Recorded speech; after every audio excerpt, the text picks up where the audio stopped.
Международното положение е нещо сложно, винаги е било така. Още по времето на работническо дело помня. Той живота е така, както казваше Валери Петров, живота по принцип е нещо сложно, но да се живее е възможно. Така че трябва да търсим възможния път в сложното време и сложните международни отношения. Какво става сега, тия дни? Образува се някаква коалиция на желаящите. 9 държави в Европа се събрали и ще ли да правят коалиция, фронт, някакъв консорциум и да формират защита срещу балистичните ракети на Русия. Майко мила, това като го чух, просто ме хвана страх. Най-вече за държавите, които са се събрали да умуват върху тази глупост. Защото е ясно, знаят го и децата вече, и учениците, че срещу хиперзвуковите оръжия на Русия за момента няма защита от страна на западната техника и военна технология. Радев беше толкова откровен да им го каже в очите на форума на НАТО в Анкара. Няма как да се защитим от хиперзвуковите оръжия, балистичните ракети на Русия. И това се вижда в момента с ударите, които Русия нанася по обектите на НАТО в своята бивша покрайнина, т.е. Киевския Санджак и останалите области. Ударите са неочаквани, неспасяеми, дълбочинни, разрушават се логистични центрове, доставки на оръжие и части за оръжие, енергийно снабдяване, всичко това вече е в руини. Разбира се, у нас това не се коментира и не се показва. У нас какво се коментира? Излизат разни някакви дърти ченгета, Чавдар Стефановци. Той цял живот писал доноси човека. Сега се преквалифицирал, купили го в западната ченгедженица и излезе и обяснява колко е лоша Русия, как ще падне скоро, как се разтурва, как изнемогва, вече няма бензин, купони за храна и всякакви такива глупости. До него застава някакъв атлантически дихател, някакъв запъртък, който обяснява, че Радев извършил престъпление, защото не се присъединил към коалицията на желаящите от тези 9 държави. Кои са те? Разбира се, окупационната зона Германия, Франция, Италия, Норвегия и Швеция. Те никога не са били самостоятелни държави. Великобритания на първо място. На мен лично ми липсват Люксембург и Андора. Защото те с тяхната военна мощ наистина щяха да стреснат Москва. Но предстои да се запишат, може би. Тъй или иначе България отказа да се присъедини към този безсмислен фронт, тази коалиция на желаящи. И много правилно отказа. Радев каза и аргументите си. Те бяха чути, бяха оценени, впрочем, в Брюксел, любимия Брюксел, и бяха разбрани. Така както бяха разбрани неговите обструкции да не се слагат в черен списък лица като предстоятеля на най-голямата православна църква в света, патриарх Кирил, нито пък Вагит Алекперов, който е представител на една енергийна компания, на която беше продаден за жълти стотинки от Костов Нефтохим, най-голямата рафинерия на Източна Европа.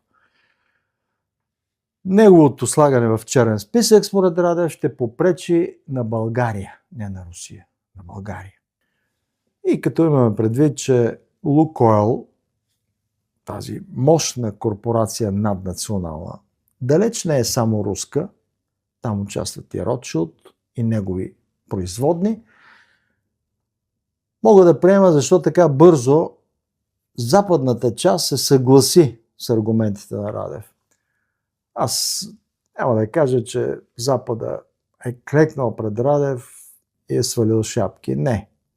Просто той улучи, така както трябва да се прави, улучи слабото място, заложи там и спечели. По същия начин печели, залагайки на неучастие на България в коалицията на желаящите. Защото това е една глупост, защото това предвижда допълнително ограбване на България, не на Русия. Как точно ли? Сега ще ви кажа. Коментар Свобода с Волен Сидеров е възможен само и единствено благодарение на вашата подкрепа. Как се ограбва България и българския народ? Чрез участието в военни блокови алианси и Европейския съюз включително. Ето последната среща на НАТО предвиди 70 милиарда евро да отидат за въоръжение. Обаче къде да отидат?